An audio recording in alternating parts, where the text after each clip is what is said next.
Hey guys, Matt here. Before we begin this episode of Tower Junkies, I just want to mention that we are currently running a contest where you can win a free Tower Junkies t-shirt. The contest runs from now until January 1st, 2018, and if you want to enter, all you have to do is leave a rating and a review of the podcast on iTunes or Stitcher, take a screenshot of the review, and email it to matt@obsessiveviewer.com with the subject line Tower Junkies t-shirt contest. On January 1st, I'll randomly select a winner from the entries, and we'll get a free t-shirt mailed to them. We'll be accepting entries until December 31st at midnight, so make sure you get the email in before then. Thank you guys for listening, and enjoy this week's episode of Tower Junkies. You're clean, aren't you? Except for your tower. You're a tower junkie, Roland.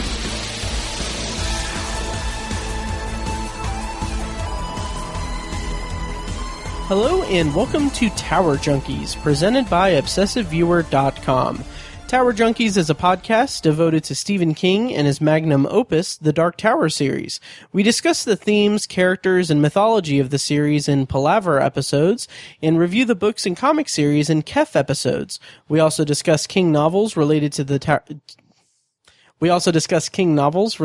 Dark Tower, non-Tower King novels, TV and film adaptations of King's work, and the latest news about potential Dark Tower-related adaptations. You can find more of our work at TowerJunkiesPod.com and follow us on Facebook, Twitter, and Instagram at TowerJunkiesPod. You can also email us at matt@ObsessiveViewer.com. I am your host, Matt Hurt, by the way. And today on the podcast, we will be discussing the Gunslinger, the first book of the Dark Tower series. This is a Khef episode. It's actually the first Khef episode we've recorded for the podcast. But this is going to be a broad discussion of the book as a whole. And to join me on this is Mr. Tony Troxell from Indiana Geeking. Why don't you go ahead and introduce yourself, Tony? Hey everyone, my name is Tony. If you've listened to any of Matt's other podcasts in the past, you probably recognize my name and my voice. I write for a blog called Geeking in Indiana. I podcast every now and again under Indiana Geeking, and while I've been on here before talking about the Dark Tower movie, this is the first time in over 20 years I've started reading any of the books. So. Nice. We're making lives, we're changing lives here on Tower Junkies. And whether or not that's for the better or for the worse, we're going to find out. Well, I already forced you to watch the movie, so it's just uphill from here. You've already said, okay, we can't go any farther down than this. Yeah. So, put your expectations in the toilet. I actually, because they announced that the Dark Tower movie, they announced that the release date is for the home video release is going to be on October 31st, which is interesting because it's like 2.5 months after it was theatrically released. But it's no secret. I wasn't a fan of the Dark Tower movie. I think kind of across the board, everyone that is in our little quartet of this podcast just pretty much disliked the movie. But there was a special features like announcement, like the press release for it, and it said like one of the things that it's going to include is a blooper reel. So like I made sure I just took like a screenshot of it and I circled it and put like, oh, I circled where it said a blooper reel and I just said, oh, they're going to include the whole movie on the Blu-ray. Which is maybe not fair. There are a couple scenes. To be fair, remember, since I went in cold, it wasn't that I disliked it. It was just an average summer action film. Right. And that's fair. To be fair, and I have a feeling the more I get into the books, I will probably dislike it. The harder your opinion will be. But, I'm actually kind of curious to see what some of the deleted scenes are.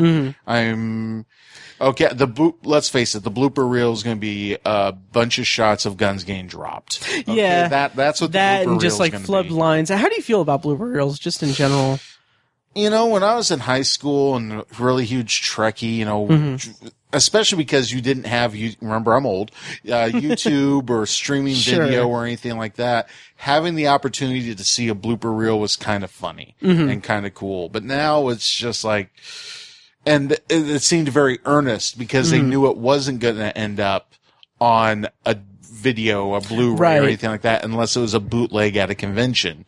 Now it's like they're showing up on YouTube in advance of a movie release to help drum up interest. And it's lost a lot of the innocence and the sincere charm it used to have. I agree, and it kind of seems a little repetitive because they're not, people aren't as caught off guard, and I'm sure that part of that is also just, digital filming is like making it so that it's not that big of a thing to flub a line or anything because they don't have like a finite amount of film to shoot on. And, it's like, oh yeah, look at Chris Pratt being funny and messing stuff up on something like Guardians of the Galaxy. That's not as funny as like seeing Leonard Nimoy and that very serious Spock all of a sudden mess up and then just completely break character. Sure. Or even better, not break character. Right. Some of those were very good. Now it's just like, I hate change. Jeez. Well, that's it. I'm going to buy the Dark Tower movie on Blu-ray.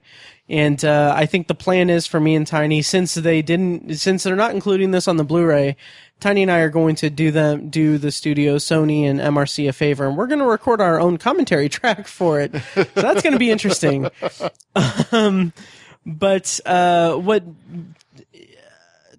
Okay, we'll start with this.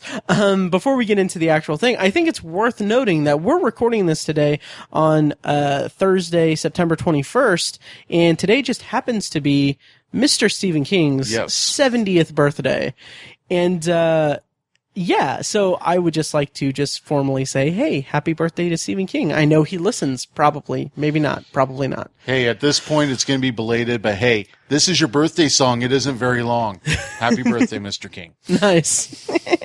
I actually had a dream last night where I was at a convention and Stephen King was there, and I was trying so desperately to stalk him and like actually have a moment where I met him and talked to him. But there was like an eclipse, since it was a weird dream, but it never came together. But then at the end of the dream, it was like an actual like little, it was kind of cool. At the end of the dream, like he left me a note saying like, oh, hey, yeah. And I was like, oh, me and Stephen King are best friends. This is riveting. It's not. Podcast. So happy birthday to, Stephen King. And, what me and Tiny have been doing lately, or at least the last episode we recorded, we have been kind of checking in with like what we've been doing in terms of Stephen King consuming of his work. Aside from reading and rereading The Gunslinger and preparing for this, have you consumed any Stephen King media? Well, I made it all the way up to the spoilers of your last episode talking about Roland. Oh, nice. So I made it up to the spoiler point there. Sound like you had a good time going to visit the shooting set over in Greenfield. Yes. That is a beautiful downtown area. Oh my God. A lot of antique malls, and you can tell it just fits. It's like a set. It's like a set for a movie. Like it is so beautiful. But no, back to the original question. Yeah. Though. I've been listening. I've been reading Gunslinger. I've got Drawing of the Three on deck to read next. But in all honesty, with a full-time job and my own air quotes media empire to deal with, I have award-nominated media empire. No, that's just a Twitter feed. Your brand is nominated. Yes, there we go. Yeah. But other than that, we saw it a few weeks ago, and that's about it. Okay. No pun intended. Nice. That's cool. Yeah. Well, we'll get you as you go deeper into the Dark Tower series, we'll get you more into Stephen King and into all that. And the funny thing is, and I think I mentioned when I was on for the Dark Tower movie episode, I devoured a lot of Stephen King back in the late 80s and early 90s. I mean, It, The Stand, Christine, which I know you're still working on. I've got about 120 pages left. Yeah, it's like the books, the movies, I know we were laughing on us messaging earlier that I used to work in an effects studio that they won an Emmy for the Mother Abigail makeup on the Sands TV series, but they also did the Shining TV series. They did Rose Red.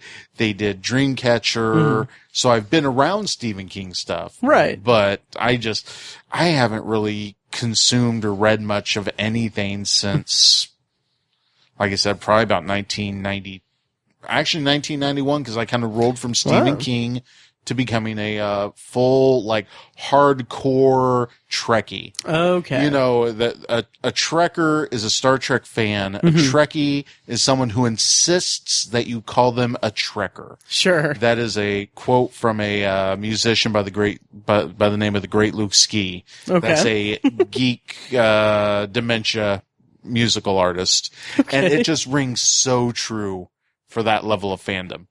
So, and I was definitely a Trekkie. Nice. Well, yeah, we'll get you to rekindle your love affair with Stephen King's work. As for me, as I said, I'm about 120 pages to the end of Christine. And, let's see, I mentioned that last episode. So, in honor, in honor of Stephen King turning 70 today, and also in honor of me getting paid today, I splurged and I bought a bunch of his short story collections. So I have which ones? I have Skeleton Crew. That one I bought a couple days ago from Amazon. So that arrived yesterday.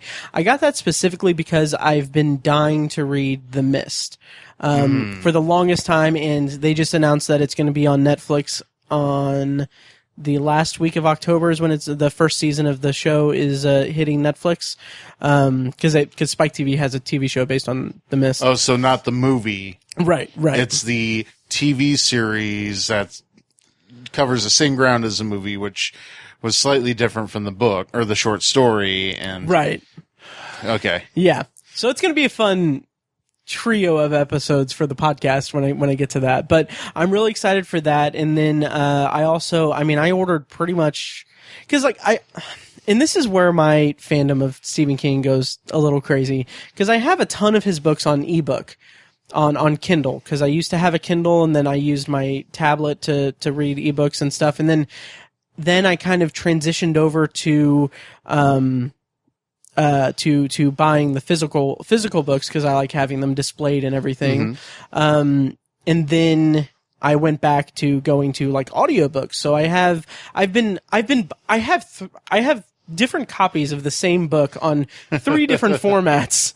Like today I just bought Carrie on audiobook, that on Audible, because I only had to spend like $9 because I already had the ebook. And then now I'm just sitting there thinking like, that would look good on my shelf too. So yeah, but yeah, I'm single and have a little bit of disposable income, single and no kids. So I can splurge. Yes, but, I am not. Therefore, I've been buying stuff. I have a Nook ebook, and so I've been buying the books on that. But I've also reinstalled Overdrive to my phone. Oh yeah, and nice. We'll see which happens first. Whether I start reading Drawing of the Three on the ebook, or if Drawing of the Three actually comes up, because I'm number 15 on the waiting list for it. Oh, interesting. So it really makes you wonder. You were very curious after the Dark Tower movie if this is going to turn people off from the series, or is this going to make them actually want to read and become familiar with it. And if I'm like 15 in line for Drawing of the Three, which is not a new book by any stretch of the imagination. That's very comforting. Yeah. And I kind of wonder if the success of it is also propelling that. Yeah. Interesting. Oh man, the It audiobook is so good. But anyway, I also ordered and I'm getting these tomorrow. I'm getting Night Shift, Different Seasons, and 4 Past Midnight. Really excited for different. Read every one of them. Couldn't tell you a single dang thing about them because I have slept so much and suffered traumatic head trauma in the years in between reading them and now. I'm particularly excited for Different Seasons because that's the one that has Rita Hayworth in The Shawshank Redemption, Apt Pupil, and The Body, which is based for Stand By Me. And it's got one other one. I can't remember what it's titled, but it hasn't been adapted. But I'm really excited because those, Shawshank is one of my favorite movies of all time. And Stand By Me is, of course, incredible. And once again, here's how my memory is. When you were talking about that, I think I saw you talking about it either on Twitter or I heard you talking about it with Tiny. And I'm thinking, I really thought The Body was one of his Bachman pieces. Oh, interesting. And it's, just that's how bad my memory is. Right. So it's like, no, that's The Running Man. Yeah. Yep. So that's where I'm at with Stephen King, my Stephen King check-in for this week. And so we're here today to discuss The Dark Tower 1, The Gunslinger. And I am going to go ahead and read from the back of the paperback edition for the plot summary of it. And, and then the way we will, can I read it? Oh, yeah. Can I read it? Yeah. And can I do radio voice and read it? Oh, totally. Yes, please. And the way that we're going to do this review is that we're going to have a non-spoiler section, just broad thoughts on the book, and then we'll dive deep into a spoiler discussion. So, Tony, take it away with the plot description, courtesy of the back of the paperback for the movie tie-in edition of The Dark Tower 1, The Gunslinger by Stephen King. In a desolate reality, one that mirrors our own in frightening ways, a lone and haunting figure known only as Roland makes his way across the endless sands in pursuit of a sinister, dark-robed mystery of a man. Roland is the last of his kind, a gunslinger charged with protecting whatever goodness and light remains in his world, a world that moved on, as they say. And the only way he can possibly hope to save everything is to first outwit and confront this man in black, and then make him divulge his many arcane secrets. For despite the countless miles he's already traversed, Roland knows these will merely be his initial steps on his spellbinding and soul-shattering quest. I almost made it. Almost. To locate the mystical nexus of all worlds, all universes, the Dark Tower. Very well done. I almost made it all the way to the end. Almost. But it was an admirable effort. So, yes, we are here to talk about The Gunslinger. So, in broad terms, Tony, your history with this is that you read it once long ago. Before you were born. No, I mean, not that long ago, Sure. but still. Sure. Just pull in Obi-Wan, stroke the beard. Nice. Before you were born. Nice. So going into rereading it, especially after seeing the movie, what were your expectations going into reading it again? How much of it did you remember from when you read it previously? And how much did your opinion of the movie influence how you were going to go into the book when reading it? I remembered it being very dry, very boring. It's a lot of setup. It's a lot of, getting you used to the world sort of thing. In fact, let me open up my notes here. Fingerprint. It's like one of my notes is, and this is more current thought, of course, I didn't think this back in the late 80s. I know it's setting up the series, but it feels like a set of viral YouTube videos get you prepared for the actual movie. Okay. It's like each one of those little bits. It's like, you've got him going to and remember, I'm horrible with names. You got him going to the one guy's cabin where he's got the corn and the beans and the talking raven. You've got him talking about Tall. Then you've got him meeting Jake. And then you've got everything that happens with Jake. And then you have him actually catching up with the man in black. You've got the little bit there with him as a young one. And it's like each one of those could have just been like a little 10-minute YouTube video leading up to another movie sort of thing. Sure. So, and I know, and you're asking how I compared it to the movie. I really didn't. Okay. Because as I knew from talking to you and Tiny, that the movie was an amalgamation of a bunch of things from all the different books that just didn't mesh well. Sure. So, but on the flip side, I'm reading Roland, and some of the descriptions are putting in there. I'm trying to wrap around the image of Roland in the film. Oh, interesting. So, and I still think Idris Elba is amazing. I just almost said would be amazing in The Dark Tower. You have gone that far in convincing yourself that movie doesn't exist. I thought it was a joke. I really have. I thought it was a joke, like you saying last night, I have one YouTube subscriber, and I go, you're welcome. Exactly. And then I look today, and I am your one YouTube subscriber. People, please look up Matt Hurd on YouTube. Give him a follow, because he's getting ready to get 2, because I have a second YouTube account, and I'm going to go ahead and follow him on that. Nice. But I want him to have real followers. But moving on. But don't be anticipating anything on YouTube. I've just been dumping episodes of Tower Junkies onto there. We'll work on that. Okay. I mean, sure. But it's interesting, the point that you made about it being different, like, not necessarily vignettes, but different, like, segments for different, like, kind of going through it. Not what I'm gathering from your analysis of that is that it's not a fluid, cohesive story, well, right? I mean, it was fluid, and the storytelling was good enough that it tied everything together well. But, it's a couple hundred pages, but then the first 20 odd pages are the background of actually writing the book and the introduction, at least on my copy on the ebook on the Nook.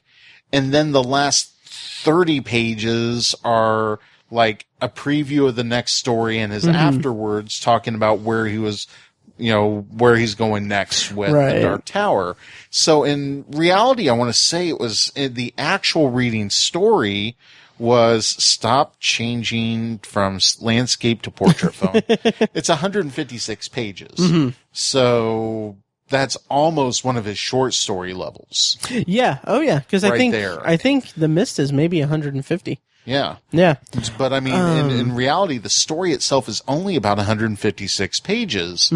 And that's not a full, they're able to flesh it out maybe for something like The Mist, and they completely changed the ending and all that.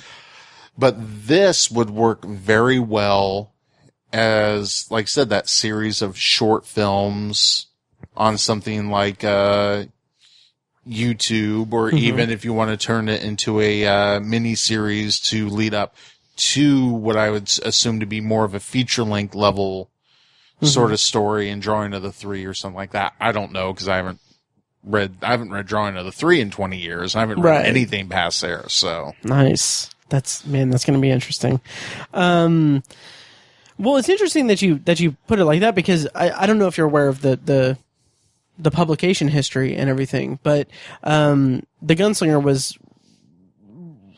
published throughout 1970 between 1978 and 1981 in the magazine of fantasy and science fiction in 5 separate stories. So each chapter of it, the Gunslinger, the Way Station, the Oracle in the Mountains, the Slow Mutants, and the Gunslinger and the Man in Black, were all separately published in a serialized format in the magazine of fantasy and science fiction, which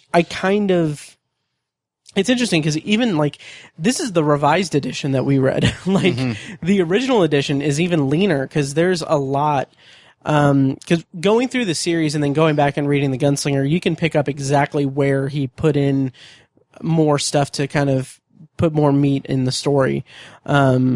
Which I'll get into that later, but it is a very lean story, and it's very much a. I've always said that it's like a prologue to the series, and your suggestion that it'd work better as a series of shorts in the lead up to the beginning of a series is pretty apt, honestly. But I still enjoyed it. Did you still think that it was dry and slow? It was kind of dry, And yeah, it was kind of slow. And I think, as we all know, King has a preoccupation with sex in all of his stories. And it's just, I never really realized exactly how much that was in there. Just, I mean, even, today to try to prep, I was trying to give it another read through, and I made it through, as I told you before we started recording, I made it through, to where he met Jake. And even by that point, there's been like 2 or 3, different instances where essentially women have been trying to have sex with Roland. So, right. Yeah. And and his interaction with Sylvia Piston, is, I'm gonna go out on a limb here and say we'll never see that in an adaptation. Yeah. Cause it's a little shocking. It's a little invasive. Yeah. Yeah, that is how I would describe it too. So yeah, it is pretty dry.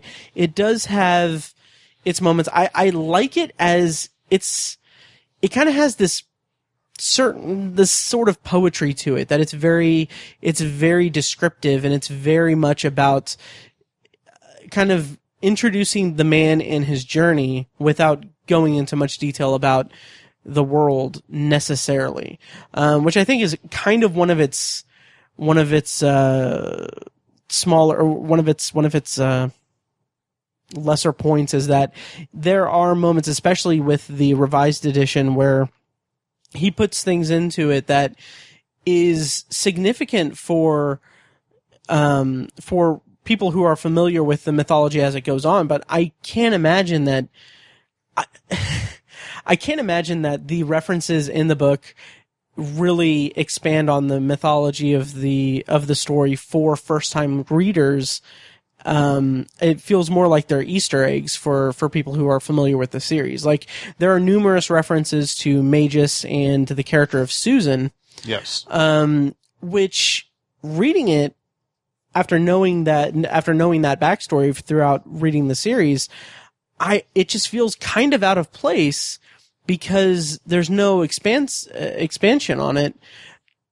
And it's funny, because I feel like I'm putting my foot firmly in my mouth, because I was actually going to bring that up, but I was not going to do it in a poking at you way. Sure. I was just going to make a mention that, I assume you're getting ready to talk about how you were frustrated at the film about how they would do things without any explanation, just expecting you to know what they are. Right. But since this book does that, and I mean, there was stuff in there, I think a couple things I wrote the notes down, Khef, Manny, high speed, all that stuff. Yeah. I'm just assuming that's world building, and it will be explained later on, which that film does not give you that expectation that there is going to be anything in the future, and especially at the box office, we know there's not. But that even just right there, if you were watching the first showing the first day and everyone's saying it's going to just blow out records, there was no expectation that this would ever be explained to you.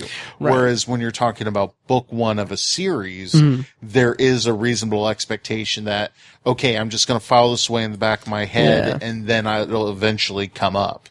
So that's, you're thinking you're inserting foot firmly in mouth. You're talking 2 different mediums and 2 different expectations, at least in my mind. I know where you're coming from. Oh, yeah. But I'm not laying that blame on you. Right. And unlike you not silencing your phone during it, that I'll lay the blame on you for. You're lucky I didn't call you out on that podcast episode, but now I'm doing it. A vibrating phone is not as distracting as a ringtone playing. That's all I'll say. I have really sharp hearing, dude. Did you not notice how I immediately looked over at you? I definitely noticed that. Yeah. Yep. Anyway, this is not making the cut. I will cut that out of this episode. But no, it's interesting, because when I was re-listening to it, because I got about halfway through listening to it again before this recording. I just recently listened to it over a weekend a couple weeks ago.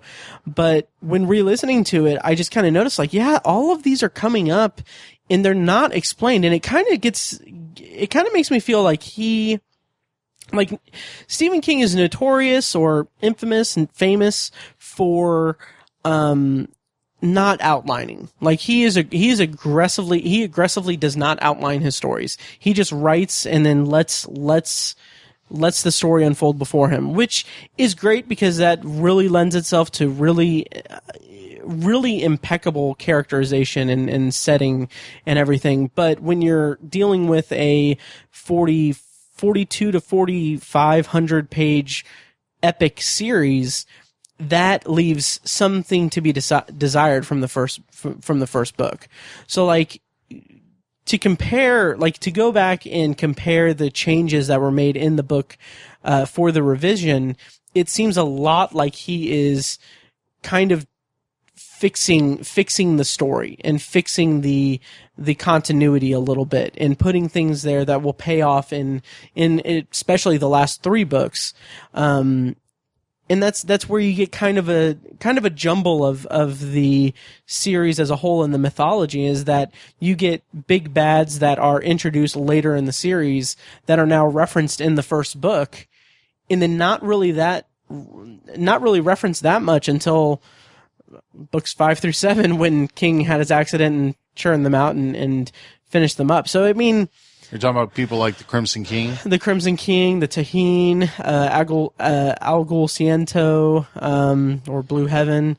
Yeah, it becomes a little disjointed when reading it. And I think that's, I don't know if I would say more so than the movie itself, but I think that's pretty much the reason why I say, hey, The Gunslinger is a prologue. If you're not decided on whether or not you want to continue it, give the Drawing of the Three a shot, because that is where it really comes into its own as a series and introduces some very pivotal characters and gets more into the type of story that this series would go on to be.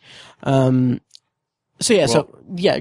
I was to say, if I may, and apologies to many of the listeners. I know this is very, very kind of strictly Stephen King, but I'm more of a general geek, so my references go everywhere. I'm giving you until the 3rd book on this. Nice. So you'll know how long I stick around based on how, positive or negative my reactions to the 2nd and 3rd book in the series are.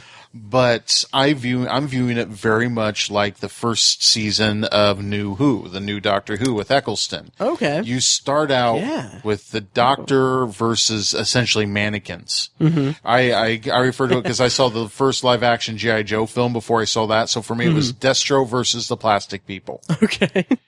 You make it through that. You watch that. You don't start with the really awesome episodes that everyone tells you to. Right. No, you start with that episode. If you make it to the Doctor dances and those episodes with the introduction of Jack Harkness, the child, are you my mummy? And those are just fantastic episodes. If you can make it to that and you still don't like the series, you're not going to like it. Yeah. But if you made it to that, you're seeing some of the best the series has to offer, and you've earned it. So, and you've earned it. You don't start with Blink. Right. You don't start with the Weeping Angels. Everyone says, start with that because it's a Doctor story. And I'm getting a bit off topic. But essentially, that's how I'm viewing this. No, you have to start with this to build the world and and have an idea what's going on. At least that's what I thought. We'll talk more about it when we get to the non-spoiler. Right. Or the spoiler section. Spoiler section. But, yeah, you start with this, and then you give the 2nd book a chance. And then I'm going to go ahead and give it the first 3. And if I'm not sold by the first 3, hey, we tried, right? Yeah. Well, I'm gonna put you under contract for all 7, but that's fine. But as far as that, like, and that is a good analogy.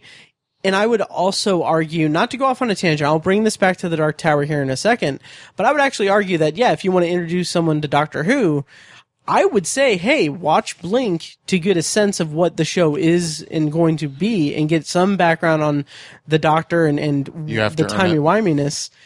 That's fair. But also, if you have them jump into plastic mannequins, it's like some people may not have the patience for that. But I don't see that having an analog for the Dark Tower. Like, I would never say, oh, hey, read, maybe not necessarily read Wizard and Glass, but hey, pick up the Gunslinger Born comics and read the backstory that is essentially all of book 4, and then get a sense if you want to read it. Like, I would never say that. So, like I said, it's Gunslinger's a prologue.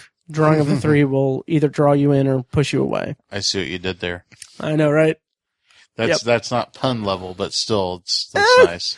I'm really proud of the timestamps I put into the movie review episode for the Dark Tower. So, for the Dark Tower movie. So, just are you talking about the ones for Obsessive Viewer or the ones for this? For the ones for this one, I'm proud of it because of the way that the chapters are distributed in the drawing of the 3. Say that's already been removed from Google Music for me. Sure. So right. But to go into more general discussion about the Gunslinger, and then eventually we can go into spoilers. Let me just kind of throw it over to you. Do you have any non-spoilers questions or comments on the story? Taheen. Yes. Are those what? Because like at the very beginning, it talks about the man with the raven head. Mm-hmm. Are those what the Man in Black's assistants, henchmen in the movie were supposed to be? Yeah. Did you not get that from the very quick scene where Roland is in the forest with Jake, and it's like, oh, those are Taheen. No explanation. Yeah. Which I realize exact same in this book, like just some references to Heen. But yeah, those and are. I didn't even catch it until the second read through. Oh, really? Interesting. I didn't catch it on the first one. Mm-hmm. So, but let's see, fairly slow, mm-hmm. fairly dry. Mm-hmm. Started on page 24, ended on page 80. Mm-hmm. Jake wasn't in it that long. Right. Mm-hmm. No real connection made with the character. Really interesting. And it could have been because I was, I'm really starting to go, maybe I'm not going to read the rest of these on ebook. Oh, okay. Because it could be the fact that I didn't have a good connection with the story was why I didn't feel a good connection with the character there. Sure. But I just didn't feel it almost felt like he was there. They literally did the Oracle, and then then his story moved on, if you will, for the lack of a better term. Sure. The Man in Black felt more like an exposition machine, which we'll get into that for sure. Okay, I know because I brought that up to you, before, and I have counters to that essentially. But as far as Jake is concerned, that's interesting that you didn't feel a connection to the character because. From my memory, because it's been 7 years since I read it for the first time, but my memory is that he's not an audience conduit the way that he is in the movie. Yeah.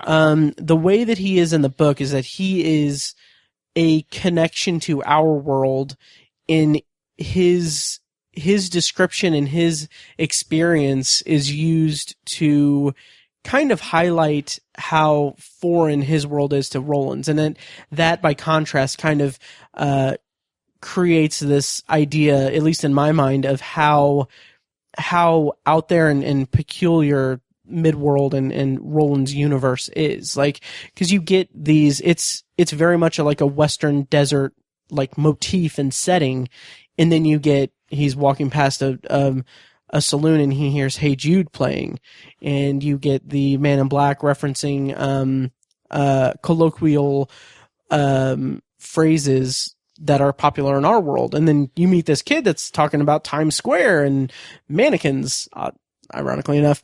And it's just that those pieces, I feel, at least for me and from both my memories, and this may be altered memories because it's been 7 years, but my memories of reading the first book and also my hope for people reading it for the first time is that all of those pieces, while the book is a brief, brisk, somewhat dry and kind of flowery and poetry laden story, those nuggets can kind of, I would hope, get you imagining like what could happen or getting you more intrigued by what's to come.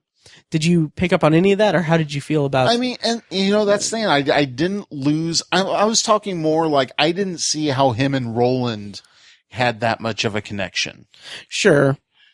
Through the bit that they were together. And once again, I think that there was the expectation that when Jake was introduced that he was going to be in the book more than he was, once again, based on the fact that I had seen the film before I read the book. Mm-hmm.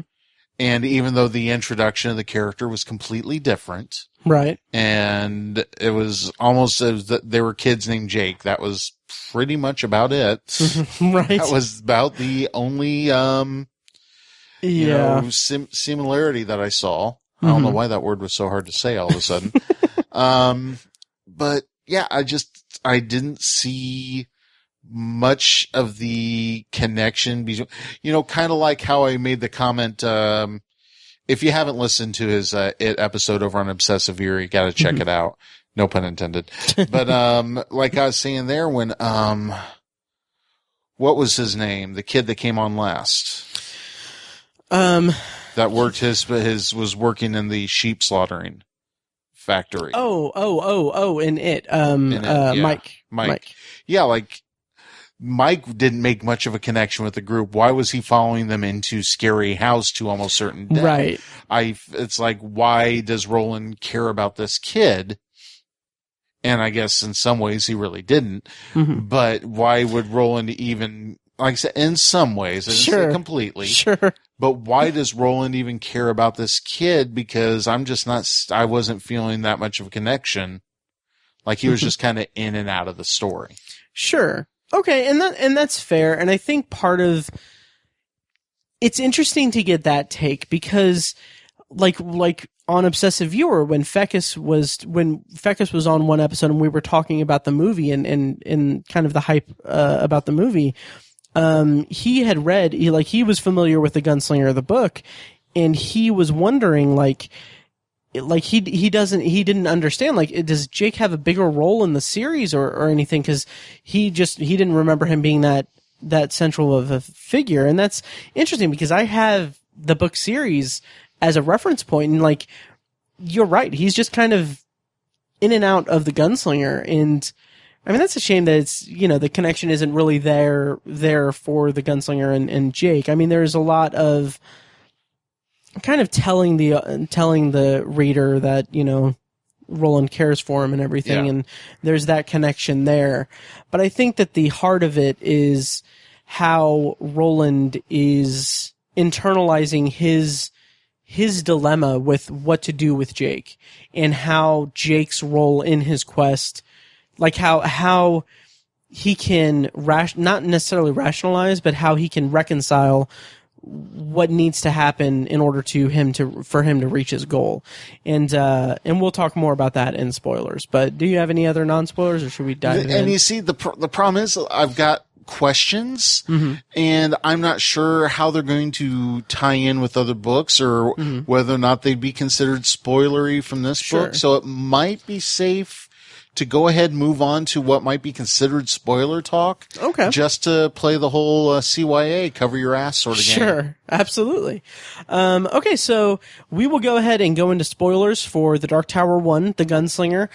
We will be spoiling the book, The Gunslinger, but I'm not going to spoil anything in the series remaining books. We'll just be focused, right?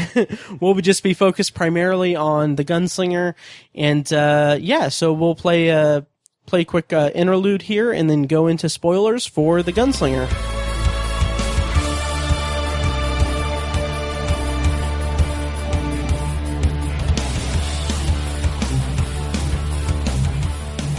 Okay, so spoilers. So throw your questions at me. First question I had, we're talking about the introduction of Jake is pretty much when he becomes road pizza. And connection I didn't make until he was talking to Brown at the beginning when he asked Brown if he believed in an afterlife, and Brown said, "I think we're in it," or something like that. That's one of my favorite lines of the book, is I think this is it. Yeah, I think this is it. And then you go and see Jake, who dies on the regular world and shows up in Roland's world, and how is that confirming? Or Yeah, one of the ways to travel between worlds essentially is to die in one world. It's not like that's not really anything that's really revisited in the rest of the series, to be honest. It's just like Jake's death transported him into Midworld, and that's how he got there. And there are other portals and other ways to go through worlds and everything. Like they reference the Manny folk, that they're described as being these religious people who are travelers. They travel between worlds, and they're always looking for ways to travel between worlds. Was it trying to find a hole to fill or in the world or something like that? Is how they referred to? Yeah. And it's interesting because, that line does directly relate to Jake's character in this story. And I mean, it's Jake's afterlife, one of Jake's afterlives at least, because the kid dies multiple times. Well, in this book, he dies multiple times. What, twice? Twice, yeah, that's a multiple. We're not talking Kenny levels here, sure, okay? Sure. Oh my God, they killed Jake, you bastards! No, that's fair. But he, to go back to the conversation about his connection with Roland, I think it's more like there are scenes that are somewhat of a disservice to King's writing style, or isn't as strongly written as other examples of this can be in his work. But he says that, like, he's talking to Jake at one point, and then King says, like, this was the moment where Roland decided that he loved the kid. And it's more like he's just telling us that there isn't really anything showing that. And Roland is such a stoic and kind of strong, like, silent character that I think you kind of need that in the description, but it's not necessarily about his love for Jake or that connection. It's more about how can this gunslinger character reconcile the fact that this kid's gonna die so that he can reach the Man in Black, so that he could maybe reach the tower. So it's not like a dilemma where he's like, okay, well, it's either the tower or Jake. It's like, it's a gateway to possibly reaching the tower, or this 11-year-old kid can live. How do you feel about that development and the way that part of the story unfolded? Saw it coming. Oh yeah. Really. I mean, fair. And it could have been a stashed memory from 20 years ago, sure, or 25 years ago, or see, 2000, almost 30 years ago. Jeez. 28. Man, if I read this about 89, that would have been, that's 28 years ago, man. Sweet and sour baby Jesus. That's 28 I'm years. I'm sorry, man, Jesus. Nice. Yes. That's 28 years you could have been just obsessed with the Dark Tower series. No. I think the only thing I've stayed obsessed with over the past, and it's only been about 26 years, is Star Trek. Oh, yeah. And even then I haven't been fully obsessed with it. I've just really obsessed, and then just kind of mellowed. Well, you know. And to the point where I'm calling people out for making negative comments about Star Trek Discovery on Facebook. But moving on. Yeah. But I mean, you know, Star Trek, they can have their little fan base and everything. We're talking about the Dark Tower, this massive cultural icon.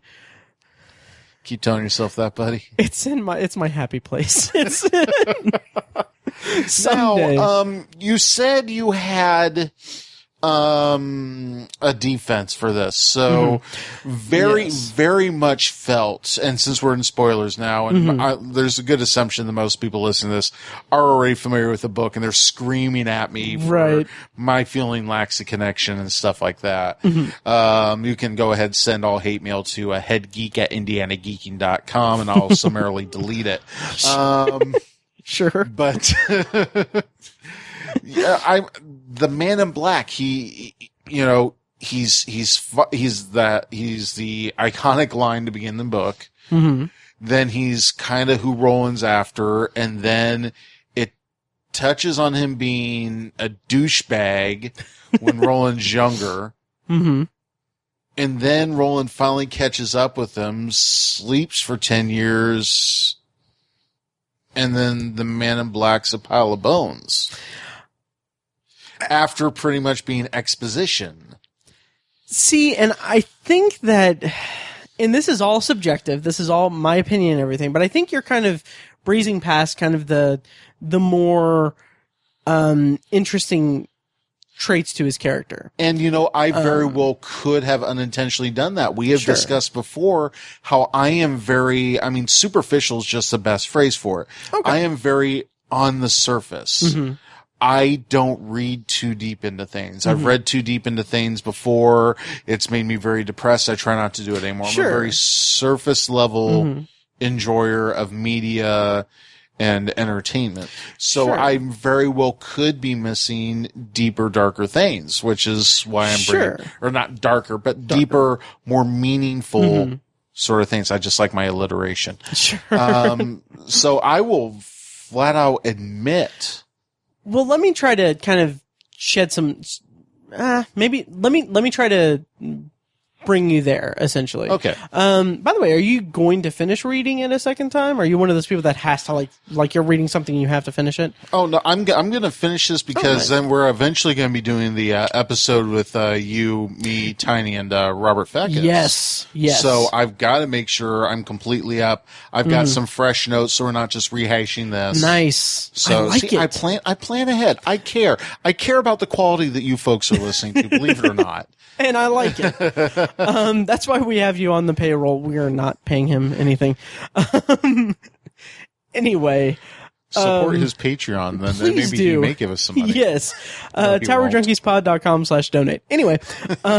So the thing that kind of really, maybe the highest point of the book for me is that ending scene after Roland has reached, he's sacrificed Jake. He's reached the Man in Black. They're in the Golgotha. I think that's how you pronounce it. I can't remember. Golgotha. And it's just bones everywhere. And the Man in Black is doing his spiel. And he's explaining that there's so much more to the world than just what Roland knows, and everything, just the imagery of it and the description of everything that he says is just it was like I've been reading this somewhat dry story of this guy wandering the desert and this all of this other stuff here, and then it's just the scope of it just kind of came at me in that moment, and I was just like, this is going to go into some really crazy places. And that's beautiful exposition. Yeah. See, I wouldn't say exposition. I would not call it exposition. I would call it a release of all the built-up world building. So, explaining it, it's not like he's saying oh, this single blade of grass holds all the universes, and this part of the universe is where this happened, where you did this, and this is where it's, it led to this. It's more like there are other worlds than these, and it's this massive universe. Yeah. Seriously. And then and there was one part where he mentions, he makes the comparison of the impossibility of Roland comprehending everything.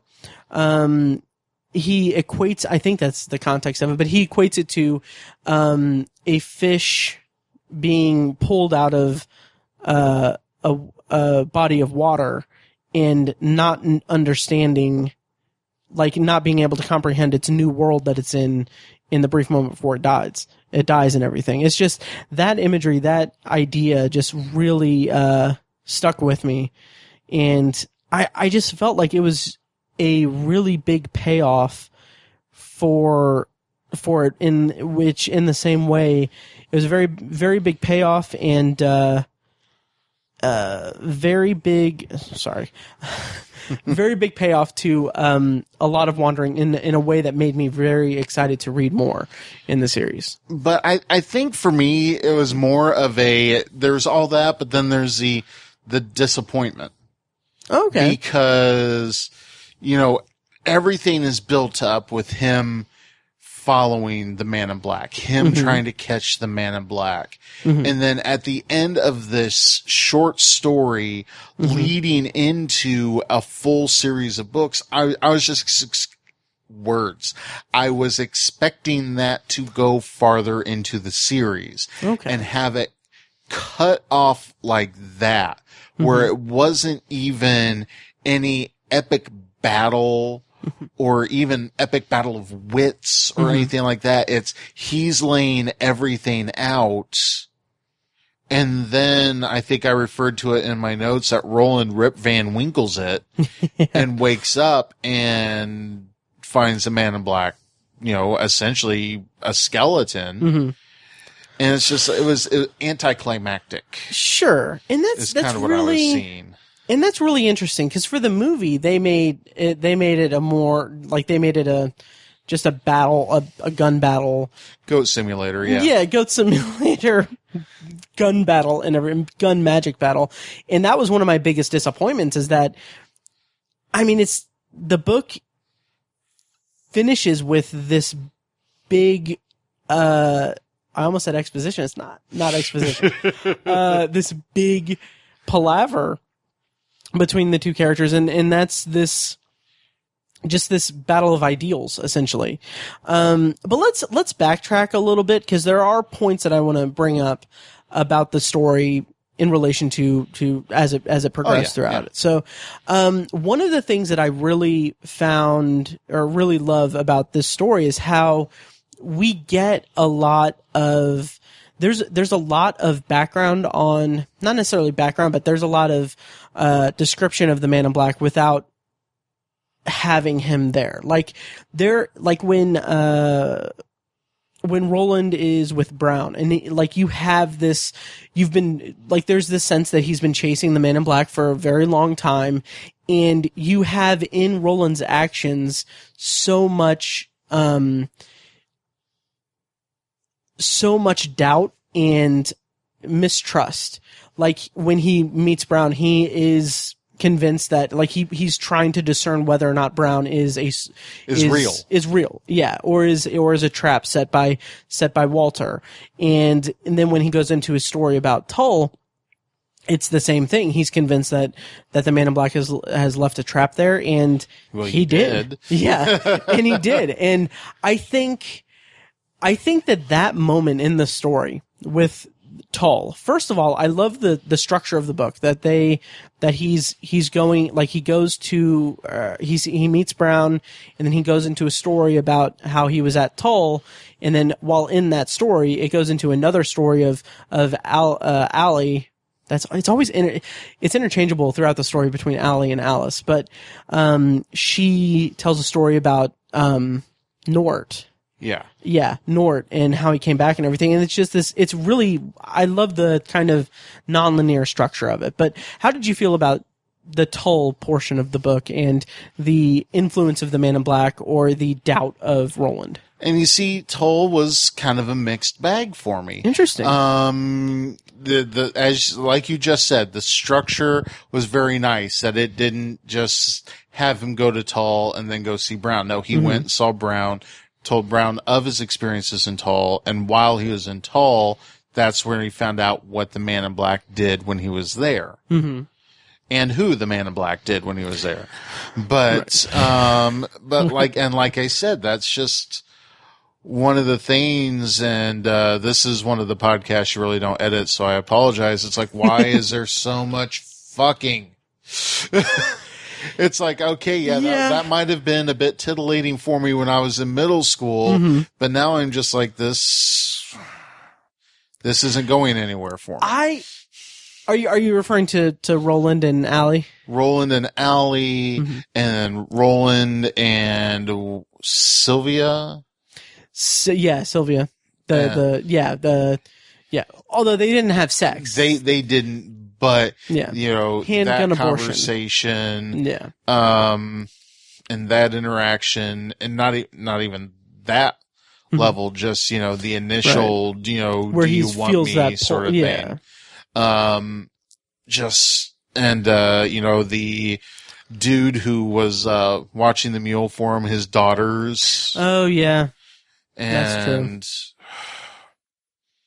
yeah, it didn't seem to help the story for me at all. Also the demon, that whole thing. Yeah. Yeah. Yeah, and that's fair. I didn't take you to be such a prude.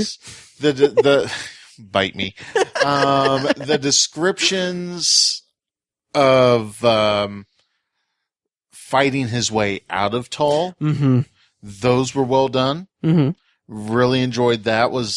And like I said, based on the movie, I was expecting more of that towards the end of the book. Yeah. When you're reading a book called The Gunslinger, you expect a little bit more slinging of guns than what you actually had in this book. But that part delivered. Nice. But yeah, other than that, as far as the sex is concerned, with Allie and Roland, I feel that sequence itself is justified. That relationship in the story is justified. I think it's just piled with all the rest. Yeah. Like, my justification for that is that it's not like an empty thing. It is, on the surface, it is a very empty affair. Like, it's meaningless and everything for the two characters, but it's more of an indication of the world and how the world's moved on, because he's just he's just kind of wandering, and there's no one, like, she's described as not, very cruelly, it's described as she was likely beautiful once, but now she has, like, the scar and everything. It's more like okay, well, we're in this world, we're in this desolate world, let's just, hook up and then, go. And then there's that kind of interaction after they've slept together where she is trying to get him to stay. It's not a very forceful thing. It's not a very big, like, plea or anything like that. But there is the whole, like, she says, like, you need this information. You couldn't just throw me a fuck and then go. Yeah. And then she's trying to get him to stay. Go is like, throw me a fuck and go to sleep. I think is what she had said. Right. Yeah, exactly. But he's still just trying to get information and everything. And it's just, I feel like that informs a lot about both the character of Roland and the world that he's in, is that he is steadfast toward his goal. He wants to know what's after the desert. He wants to know what's in that direction, what's southeast of Tull in the desert. And he is just focused on that, while she is maybe deep down, she's wanting more out of that. She tries to convince him to stay, but again, it's not a very, like, melodramatic thing. It's just like she has nothing. And then she gets a bullet hole in her head. Yeah. So yeah, that's my take on it. And I can try to defend the other sexual scenes. No, we don't have to go into it. It's just, okay, you're asking opinions. I'm giving opinions. Sure. They may not be popular. They may not. Yeah. Sure. And I'm not trying to change your opinion. I'm just trying to give my perspective on it. Which is what we're doing here. Exactly. So. That is the whole point of what we do at obsessiveviewer.com/podcasts. Anyway. Oh, no, wait. I'm sorry. If this was Facebook, I'd be saying, no, you're wrong. You're bad. Block, mute. Right. Expletive. Report for spam. Yeah.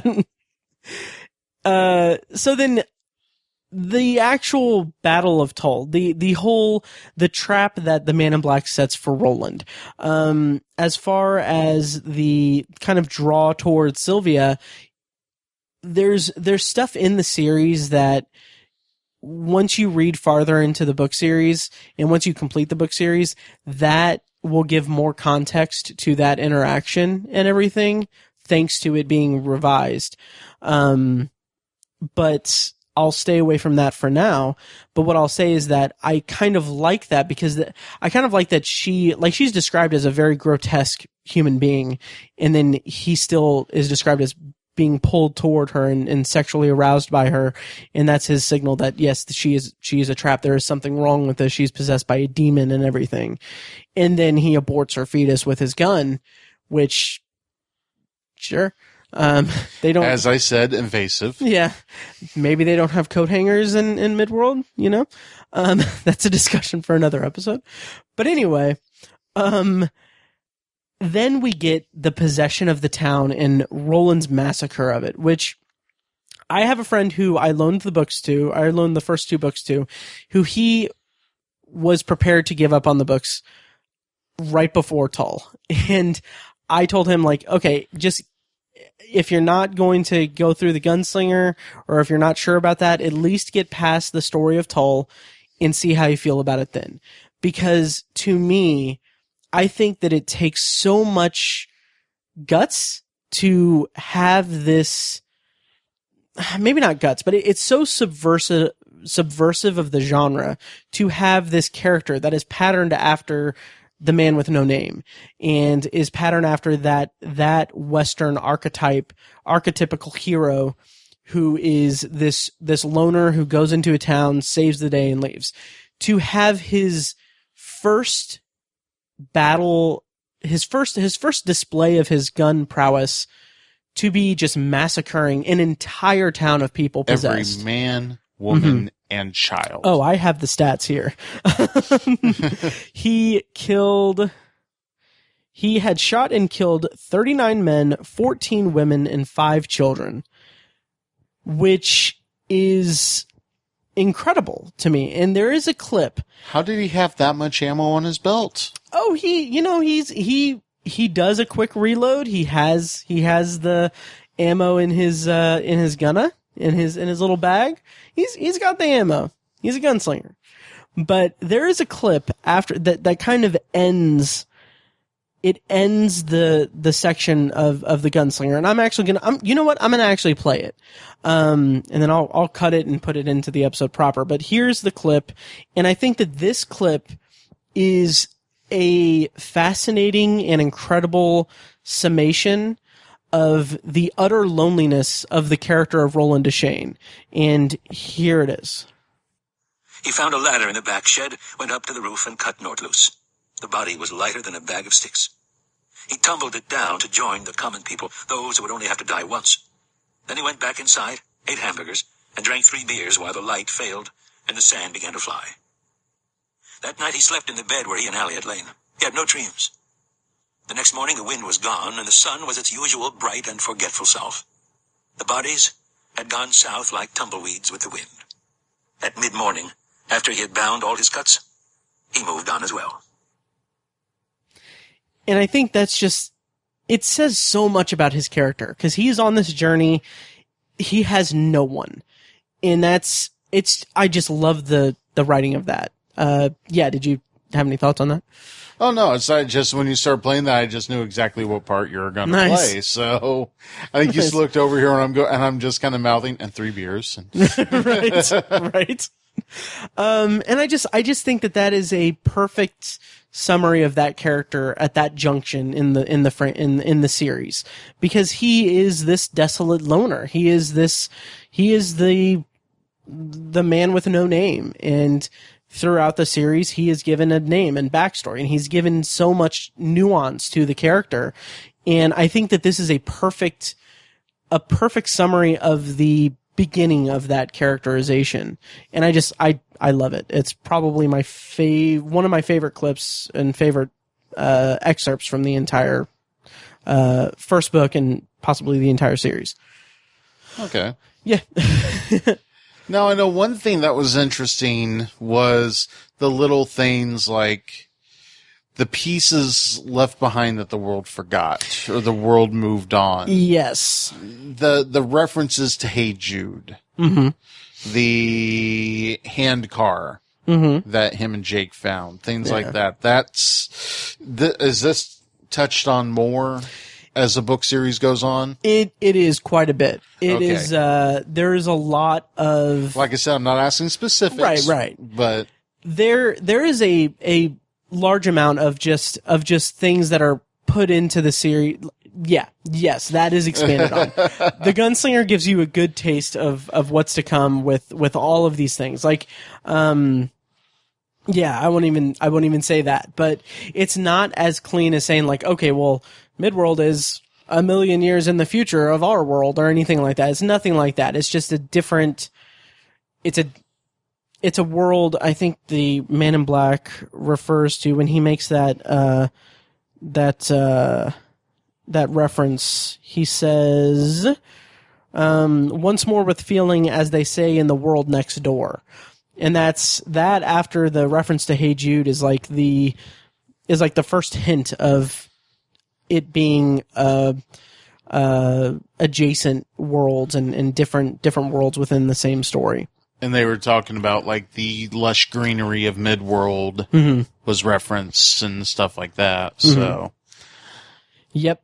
And so we also have his backstory with his coming of age. We have his a backstory with him and his friend Cuthbert, and how they uncover the cook about to poison the kids and everything, and the people of the affiliation. I don't know if it's stated exactly like that. And then they end up getting him, executed. What did you feel? How did you feel about that backstory and that exposition? And I didn't write any notes on that part, and I started thinking about it. I wish I had gotten to that part for this recording, but I hadn't, because then it also doesn't Sheb make a reference to that, the piano player? He doesn't make a reference to the cook or anything like that. He makes a reference to Magus and Susan. That's far, like, it's later in his backstory. Okay. Yeah. But, and you see, that's the reason I was wishing I had made it to that point, was because then I saw, it's like when I was reading again, I noticed, wait a second, he made a mention of something and a name I might recognize. Sure. I mean, it was interesting and it was background and it was world building, and once again, this is where your listeners yell and they're going to send me hate mail. I didn't give it much thought past that, and just, moving on in the book. So. Sure. And what did you think of his rite of passage and his battle with Court? And what did you think of Court as a character too? Because that was the name that Sheb referenced, was Court. Oh, okay. There you go. Okay. I was thinking of something else then. But yeah. What did you think of Court in that background? And kind of the ritualistic nature. I don't remember much of it. Interesting. Okay. And like I said, it was one of those, I think what I initially read through this, it's not Evernote's not going to give me the original note creation date. Sure. But I initially read through this and put some notes together, because we were talking about we were probably going to record this before we even saw it. Oh, yeah. And then life got busy. And And I've been saying all week I'm going to start rereading this, and then life just life. And sure. So I didn't have a chance to refresh that much. But until I was looking at the chapter headings, I didn't even give it much thought. Okay. And now I'm having to pull my book out because I also want to try to find that reference. It was right there when Sheb was trying to stab him. Yes. Okay. Because that I think is when Roland asks Sheb if he was in Magus and he knew Susan, and he was there when something happened with Susan. And from my perspective, like, I just feel like going back and reading it after knowing the context of, like, the full story and everything, the full scope, I just feel like it's a little bit of, it seems like Stephen King's intention was to kind of put some meat on the world building and the backstory of in the Gunslinger, to kind of create a more cohesive mythology from the outset. But what it kind of feels like to me, and I know I bitched about this in the movie, but it feels more like fan service. Like, Roland keeps thinking of Susan throughout the Gunslinger because we know about Susan and his backstory with her, because we've read the series before. And that's what it kind of feels like to me. And you're right, it does have some confusing, for you it kind of could be confusing, because you could confuse it with Court and with Susan and everything, because it's not really that fleshed out, which for me, I don't have a problem with it, because I just live and breathe the Dark Tower, so I love it. But I can see how it could be kind of disengaging for someone reading it either for the first time or for the first time in 28 years. Yeah. Yeah. Yeah, so to refresh your memory about Court, he was this very angry, very kind of abusive mentor. Like the kind of the way that the gunslingers were trained was with just levied like physical and mental abuse at them in order to stiffen them and make them tougher gunslingers. And so Roland finds out that Martin was having an affair with his mother, so that is to manipulate him into going into his rite of passage much earlier so that he could inherit his father's guns so that he could exact revenge on Martin, who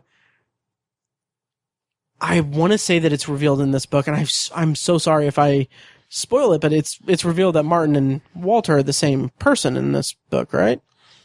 Martin was the person that was spending all the time with his mom. Yes. Yes. Okay, good. Yes, it is. I didn't know if that came later, but sorry, I just found the section where with Sheb. Oh, okay. So it's like I was trying to vamp you for talking, you. Yeah, I appreciate that. No problem. It's slow moving on. So I read on an old Nook paper. E-ink, so like trying to just find that page. Sure. Does he mention Court in that moment? You see, that's the thing. Is let's see. What about it? You were there, weren't you? Many and many, as they did say. What if I was? I don't remember you. But you remember the girl, don't you? The girl named Susan and Reap Night. His voice took on an edge. Were you there for the bonfire? The little man's lip trembled. They were covered with spit. His eyes said he knew the truth. He was closer to dead now than when he'd come bursting in with a knife in his hand. God, I love that. Get out of here, the gunslinger said. Understanding dawned in Sheb's eyes. But you were just a boy, one of them 3 boys. You came to count stock, and Elder Jonas was there, the coffin hunter, and get out while you still can, the gunslinger said, and Sheb went holding his broken wrist before him. See, yeah. I really thought Court was mentioned there. And that can be definitely confusing. Why did my brain... Because you don't have the context of of Wizard and Glass, which all of that is referencing a backstory that doesn't have any other context to this story. So that makes perfect sense that you would think that he referenced Court, because he's talking about him as a boy, and the only thing we get in the Gunslinger of him as a child or as him as a boy is his rite of passage with Court and him and Cuthbert getting hacks executed as a traitor. I think my brain filled in when he's talking about one of just a boy. Yeah, yep. That's probably where and then if you look how this breaks up when it says the coffin right there at the end, it looks like it's COF and it looks like COR, so that's probably where my brain filled that in. But and that's a bit of a problem, but as someone who loves the series, I do appreciate that kind of contextualization, because when you are familiar with the history and the story and the lore of it and everything, like that moment with him and Sheb is much, much more significant, because you get the context of why he is saying that to Sheb and where that anger is coming from. But as far as Court and Roland, is that the rite of passage was that he became the youngest gunslinger to go for his guns, essentially. And what he did was that his weapon of choice, like he has to essentially fight Court, and if he gets him to yield or anything, he wins, and like he wins his guns, like he wins his birthright is his father's guns. If he were to fail, and he jumped into it earlier than they thought he was going to. Now I remember. Yeah, and if he were to fail, he would be sent west and pretty much banished, essentially. Yeah. So.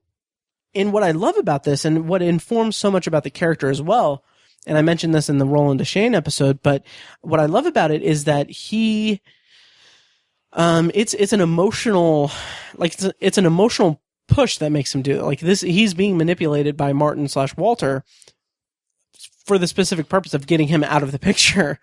But what he does is that his weapon of choice is a hawk.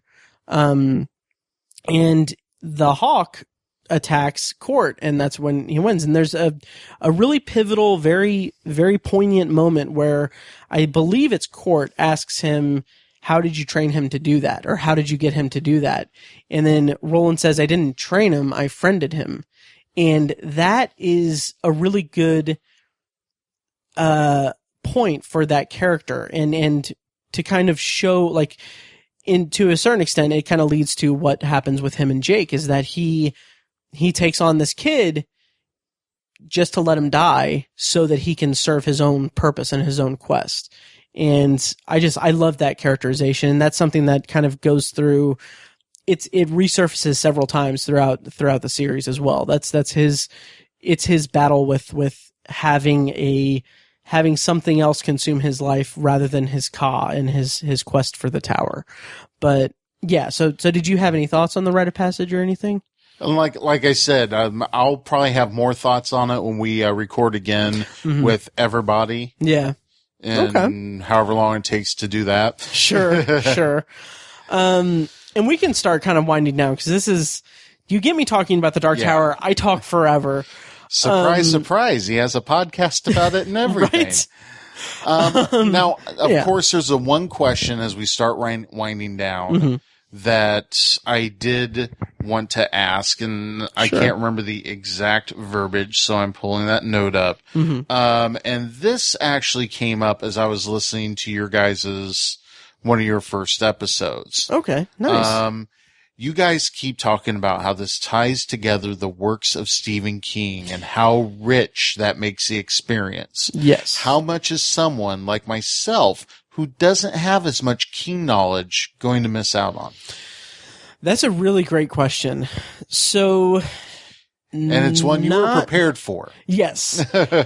You can read the Dark Tower series in isolation without reading the other King novels and getting much context from it. You can do that, and it can still be a fulfilling experience. There are moments and characters and situations that come up that directly and indirectly reference King's books. Like there's a whole list. Like there's like some of the big connections are Salem's Lot, and The Stand is a huge one. That's the one I picked up on reading the IMDb notes for Dark Tower. Oh yeah. That I think we had talked about. It's like I started reading the IMDb trivia and realizing, oh wait, this is all just spoilers for the book series. Right. And just put it down. Yeah. So that, and then also Insomnia, which is one I haven't read yet, but there's a lot of things that will make the entire experience more richer and more satisfying. And there's a specific kind of, not necessarily order, but like there are specific moments in the series where it's like, you would benefit from reading this book before you go on to the next book in the Dark Tower series. That will really fulfill it. It's not like, oh, there's a reference to a 1958 Plymouth Fury in this one chapter in book 6 of the Dark Tower series, so you have to read Christine before that. Oh, so that's not from a Buick 8. No. No. Sorry. That's fine. Anyway, so it is what I love about the Dark Tower series and how it connects with Stephen King's greater universe is that the way that he interweaves his other stories into it is really fascinating to me and really makes his entire body of work kind of center around the Dark Tower. It's not as clean the Dark Tower series isn't as clean a nexus of all of Stephen King's works as you or I or anyone would want it to be, but the pieces that are referenced to it is pretty fulfilling if you read the supplemental stuff of his other works. So it's not anything that will take away from the experience if you don't read it, except for maybe Salem's Lot and The Stand. That should be kind of required reading. At very specific points. But other than that, it's not like you'll get those references. Like it's not like it's not like a line of dialogue or a line of text from The Stand is referenced in a book in the Dark Tower series, so you have to read the entire Stand. It's like there are much bigger connections to be made with those stories and the Dark Tower series. MOON, that means I have to read another frickin' book. Yeah. Nice. I like it. Exactly. So The Stand is... We're going to cover The Stand. Luckily I am familiar enough with The Stand because that's one of them that and It I read multiple times, and of course the miniseries. I mean, I'm sorry, the Stand miniseries was just freaking awesome. I read The Stand and then I started to watch the miniseries and I was like, it's a little too cheesy for what I had in mind. Dude, it opens with Don't Fear the Reaper. Come on now. That's great. It has Gary Sinise. It does, but the whole time I was reading The Stand, I was picturing Damon... Oh, man, what is his name? The guy that he was in Homeland. And he was also in Band of Brothers, I believe. It has Matt Frewer. I don't even know who that is. Damian Lewis. I was picturing Damian Lewis as Stu Redman, and then you get like Rob Lowe, who I love Rob Lowe, but like he's playing Nick Andros, which is one of my favorite characters of any Stephen King novel, and he is a deaf mute, but like he's not looking at the people's faces when they're talking, so how does he know what they're saying? Like he's just like, that performance is just so aggravating because he's not, like, there's no way that, like, he doesn't keep eye contact. And I'm like, why didn't Mick Garris, like, tell him, like, hey, Rob, look at their face. Come on. But, yeah, anyway. Rob was really, really high. That's fair. I don't know. That's fair. Rob Lowe, don't sue me. So Matt Frewer, Max Headroom. Oh, okay, yes, yeah. No. Because you're young. Yeah. I'm more of a min Headroom. Max. Min. Minimum, maximum. So, overall thoughts on the Dark Tower 1, the Gunslinger. Any parting thoughts? And yeah. No, I mean, it's kind of dry but it's a short read. Mm-hmm. And it does do a lot of world building, and I swear all these terms and little things better be built upon in the future books, or I'm going to get myself a van and I'm going to hunt King down. God. Too soon? Yes, but not for the reason that you're thinking. That's all I'll say there. Great. Well, I'm glad that we could share Khef, and I'm glad that Kala is a wheel, and that the Taheen didn't come and prevent us from recording, and you hurt. I hope that we can I don't know. That's all I got. I'm glad we could palaver for this. So anyway, we will talk in more depth on the first book of the series once Fecus starts reading it. He's talking about reading it in November. I don't know when I'm going to post this episode because I might want to kind of hold off on it until we start that so I can kind of kick off that read with this episode. But So what you're saying is we made all these references to you going to interview. That is true. All right, well, this episode is going up next week now. Or Matt's doing a lot of editing. Yes. Oh, man. Yeah. You would not think I've been podcasting for 4 years. Anyway. You do this more than I do, for crying out loud. Oh, God. All right. I only have 65 episodes. You have how many under your belt? Oh, God. A lot. All right. Well, anyway, tell our listeners once again where they can find you online and yeah.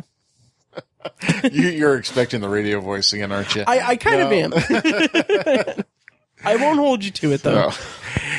All right, folks. My name is Tony Troxell, and you can find me at geekinginIndiana.com. You can also find me on social media at Indiana Geeking on Twitter. If he gets this up before October 2nd, make sure you go to nuvo.net and vote for me for best local Twitter feed in the arts and I don't know, whatever section. It's a bottom thing you got there.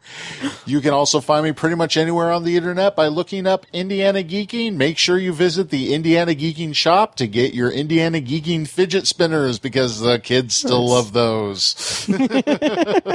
I love it. All right. Well, thank you so much for sharing Khef with me and, talking about the Gunslinger. I'm looking forward to chatting with you about Drawing of the Three, and then the Wastelands, and then Wizard and Glass, and then Wolves of the Kala, and then Song of Susanna, and then the Dark Tower, and then the Wind Through the Keyhole. You and haven't given me the contract yet. And then all of the comic book series and all the related novels and stuff. The Stand. I love that REM Salem's song. Lot. That's fair. All right. Well, anyway, once again, you can find all of our work at towerjunkiespod.com. Find the other Obsessive Viewer podcasts at obsessiveviewer.com/podcasts. You can reach out to us on Twitter at Tower Junkies Pod. If you want to talk to me specifically, you can do at Obsessive Viewer. I don't care. Also Instagram and Facebook at Tower Junkies Pod. And then you can reach out to me via email at Matt at obsessiveviewer.com. And we definitely appreciate all your feedback and everything. Make sure we want to have a palaver with all of our listeners, so make sure you email us in your thoughts, send us a Facebook message, do whatever you want. And having said all that, thank you guys so much for listening. Long days and pleasant nights. Thank you for listening to Tower Junkies, a Dark Tower podcast presented by ObsessiveViewer.com. You can find more of our episodes at TowerJunkiesPod.com, and you can subscribe to the show on iTunes, Google Play, Stitcher, or anywhere else podcasts are found. If you'd like to donate to the podcast, you can find ways to do that at TowerJunkiesPod.com/donate, or become a patron for Obsessive Viewer at Patreon.com/ObsessiveViewer for recurring donations with different reward tiers. Every donation goes toward paying the fees to keep the podcast running and is greatly appreciated. Any and all feedback on the podcast is encouraged. You can contact us by emailing us at matt@obsessiveviewer.com, or by tweeting us at TowerJunkiesPod or at ObsessiveViewer and at ObsessiveTiny. You can also like us on Facebook at facebook.com/TowerJunkiesPod. For more podcast content from ObsessiveViewer.com, check out Anthology, my solo side project podcast where I'm reviewing The Twilight Zone as a first-time viewer and exploring other classic and contemporary science fiction anthology television shows. You can find Anthology at anthologypod.com and anywhere podcasts are found. Finally, if you're philosophically curious, check out Tiny's side project podcast, The Secular Perspective, which explores the concepts of faith, religion, and existence from the perspective of secular hosts Chad and Amanda. You can find that at thesecularperspective.com and subscribe to the podcast on the app of your choice. Once again, thank you for listening to Tower Junkies, and we'll see you next time.